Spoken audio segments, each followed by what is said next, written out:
questions in the comments section. We're going to get as many as we can in for Governor Mike DeWine, who joins me. And Governor, you are the first person to be a repeat guest on Let's Be Clear, so congratulations on that honor. But I was not in this hothouse that you have. That's true. Here. The last time we came down here, it was a polar vortex. It was too cold. It was too cold. And now we got the exact opposite end. This is Ohio weather for us. It's a little warm in here. That's Yeah. good, though. It's great. You can see the State House, and it's Absolutely. It's really, really neat. So last time you and I talked, you kind of just took over as governor. Now 5-6 months in, any big surprises that you weren't prepared for, or what's been the biggest challenge for you so far? I don't think any big surprises, really. You know, right now legislature's finishing up the budget. I met this morning with the Speaker and the Senate President. We talked, you know, about what things are unresolved. But it's going to be a budget that I think is a very strong budget. Significant money in there to protect Lake Erie. A lot of emphasis on early childhood education, early childhood development, wraparound services, which is kind of the problem that we encounter when we talk to teachers and they describe it to us, that they have so many kids who are showing up for school who, you know, are hungry. Maybe their mom or dad is an alcoholic, or, you know, it's just something going on in that kid's life that you need some help so that that child can function in the classroom and the teacher can teach. And teachers tell me about this all the time. So we set aside some money. This covers anything from mental health to other medical problems that child might have, so the teachers can teach. When are you hoping to get that budget signed and through? Because right now we're working on that extension. Yeah, it was extended. You know, it runs out Wednesday night, and I certainly hope the legislature gives me a bill before Wednesday night. You know, talking with the Speaker and the Senate President this morning, you know, they're really down to just a few things. And kind of the good news is that the budget that I presented way back in February, what the Senate has passed, what the House has passed, not really dissimilar to the goals that I laid out, which is, you know, focusing on the drug problem, focusing on early childhood education development, focusing on workforce training, making sure people, you know, have the training and the tools that they need to get decent jobs. So these are all kind of basic things, but they're very, very important. You mentioned Lake Erie. A lot of people worried about that. The algae blooms. I think there was, about $900 million originally proposed in the budget to try to keep that water quality. Is that still in there somewhere? Or? Well, what I want to do is set aside $900 million and just take it and put it aside and allow that to be used over the next 9 years. Yeah. Legislature had a different idea. They've come back with 1 year. Another House came back with 2 years. We're going to end up with 2 years, but it's going to be fully funded for those 2 years. So not exactly what we wanted, but I think there's a real realization in the Senate and the House that we've got to focus on Lake Erie. You saw the prediction that came out last Thursday. Prediction was that the algae bloom is going to be very, very bad this year. So, you know, there's a lot of things that we know that we have to do. We've got to create more wetlands around Lake Erie. We already have a number of them, but we need more. That's not going to be cheap to do, but in the long run, it's the right thing to do because these wetlands serve as a filter. And so when you've got the phosphorus and the fertilizers running off the farmland, it gets filtered out if they go through these wetlands. So that's just one of the things that we're going to be doing. Look, Lake Erie is a great jewel. We don't want to be in a situation where we repeat what happened to Toledo, where Toledo, you know, didn't have water, didn't have good water. 3 million people, 3 million Ohioans get their water from Lake Erie, so it's important. Not to even mention the fishing, and it's not just sportsmen who have the opportunity to go out there, but it's a huge boost, as you know, to the economy of all of northern Ohio, our north coast. So this is important. We got to do it, but if we do it, it gives us, you know, we have a great asset in the water that we have. We have some states that, you know, they just don't have enough water. We have water if we can take care of it. Yeah, it's funny. Some things change a lot, and some things never change. We sat down, I think, in February, and one of the big issues, immigration. We fast forward, here we are in July, immigration still being talked about. Over the weekend, President Trump tweeted he's got a feud going on with 4 congresswomen. The one comment that he made, go back to where you came, not sitting well with people. How does it sit with you? Well, it's not appropriate. Look, we're all Americans. We are a country that was, founded by immigrants. We've been replenished with legal immigrants throughout the years. So, they're all Americans.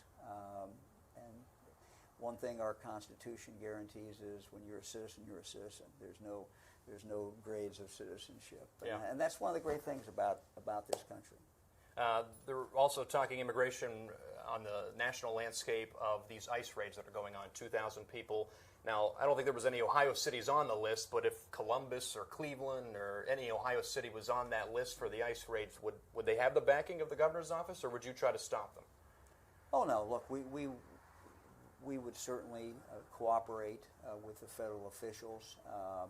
Usually this is the federal officials working with local government, local police, local sheriffs, or sometimes, they're basically on their own. So we don't, as far as the state, get very much involved in that. That's not, they normally don't call us, but certainly if they call us, that we will, look, you have to believe, this is a nation of laws. Yeah. And, much as we can sympathize with individual cases and look at someone's individual situation, the law still has to be enforced. Yeah. You mentioned a second ago you don't really agree with the statement that President Trump made. Is there a point in which he makes too many of them for you personally? When he comes back for an endorsement, when he's running again, you go, I don't know if I can do that. Look, I think one of the things that we talked about when President Trump was running, when he was candidate Trump, one of his major commitments that was very important for me is that he appoint conservatives to the federal bench. He has done that. He has done that consistently. I think that's very, very important. Look, I think in regard to trade, we certainly do not want a trade war, but I think there's a real feeling among Ohioans and Americans that we've kind of been run over in the past by other countries. And so what people in Ohio tell me is, look, we don't want a trade war. We understand that we want to get this settled. But they tell me, I think Trump's doing the right thing in regard to trade because he's not letting the United States get pushed around. And I think that's really the general feeling among Ohioans. And having said that, Ohioans also think, look, we want to be able to sell our products. We want to sell our soybeans. We want to be able to sell our products. But it's got to be fair. Yeah. Want to jump online? We'll wait a sec as he goes back. One more. Back through. Jump online and get some questions here. This is from Cedric asking, what's the latest with Lordstown? Well, we continue to work through our arm of Jobs Ohio. We continue to work with people who want to go into Lordstown and create some jobs. I don't think it's helpful if I really go into the details, but there's not a day, certainly never a week that goes by that we're not talking to someone about that. Jumping and it's not like I've got a magic wand that I can go in and put GM back in and they're going to make a new product there. Right. They're given all indication that's not going to happen. So we've got to look to what the future is. We've been talking to some people who have an interest in going in there, taking the whole plant, and then bringing several other businesses in to employ people there. So it's it's very, very important. The Mahoning Valley has really got hit. They got hit with Lordstown, and I think, frankly, when you saw what happened with the Vindicator, the newspaper, saying they're going to go out of business, that's just a blow. It's a blow for any community when that happens. So, yeah. These are tough things. Todd wants to know about expected to see any improvements to the roads following the gas tax hike. Yeah,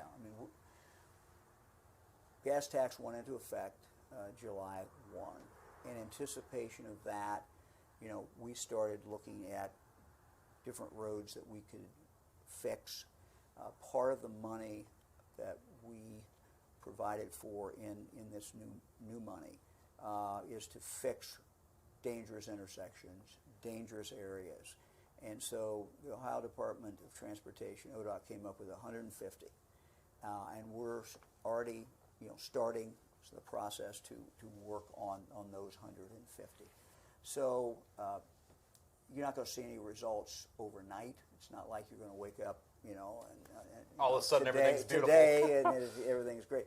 But we had gone downhill for a while, and now we certainly have bottomed out. This new money is coming in. And, it's not just for the state. It's probably even, in some respects, more important for the township roads, the city roads, the village roads, the county roads, because all those jurisdictions, when the state borrowed all the money in the past, the state owes over $4 billion, ODOTs, and that's about $300 million a year just in interest. Yeah. So we can't borrow any more money. But when the state went, in the last few years, borrowed that money, they kept it. They didn't give it to the locals at all. So the state incurred the debt. They kept the money at ODOT, but they didn't give it to the locals. So the locals have not gotten any really infusion of money for well over a decade. And so that's who's really going to benefit. And I've talked to county engineers, I've talked to mayors, and it's going to make a difference. Let's talk heartbeat bill for a minute. Something that you passed. It's getting hung up right now. Other states are kind of hung up on it too. What's your hope on going forward? Is this going to get through by a certain point? And where's the viewpoint on people that are opposed to it, say this gets between a doctor and a patient? Look, I understand. Yeah. I understand people who are opposed to the bill. This is something that I pledged during the campaign that I would sign if the legislature passed it. No surprise, Mike DeWine is pro-life. If you go back and look throughout my career, that's what I've done, and that's what I think. To me, it is a question of government has an obligation to protect the most vulnerable members of our society. That includes the unborn. It also includes pregnant mothers who are in a difficult situation because of poverty or any other reason. And the budget that will be passed this week by the legislature has significant more money in there to help them. It has significant more money to help poor families who need the child care so the mom, the dad can go to work. So you have to have, I think, a holistic approach to government's role in protecting the most vulnerable members of our society. It starts before the child is born, but it continues on. We believe that this budget that we proposed, and I think the legislature is going to pass, is going to do a lot for kids 0 to 5. It's going to help get them ready for kindergarten. A program that my wife Fran is very much involved in, as we're just kind of trying to get started in Ohio, is what's referred to as the Dolly Parton Library. And it's a program that was started by Dolly Parton in Tennessee. It's expanded to several other states, North Carolina, for example. We want to really take it across Ohio. And what it does, it really helps prepare kids for kindergarten. The way it does is pretty simple. You can sign up for your child 0 to 5. Anytime during that period of time, that child will start getting an age-appropriate book in their name delivered to the house through the U.S. mail every month. Tennessee has seen a remarkable increase in the number of kids who are ready for kindergarten. They've taken those numbers up dramatically just by doing that small thing. Yeah. It's a cheap thing to do. It's a public-private partnership. We got a little money in the budget, but we're going out to the public in different communities. It only costs $2.10 per book to print that book and to mail that book. Well, what kid doesn't like to get mail? Right? Everybody look, and we have grandkids who were part of this in Greene County, and they'll show me their name on the book, that was a book that came to them when I read them a book. So again, long answer to your question, but we just have an obligation to take care of the most vulnerable members of our society, from the unborn all the way through people who have disabilities. And the budget that we have in front of the legislature, I think, is a budget that really is going to get kids a very, very great start in life. Let's stay with kids, and right now the school system. There's some state takeover, some different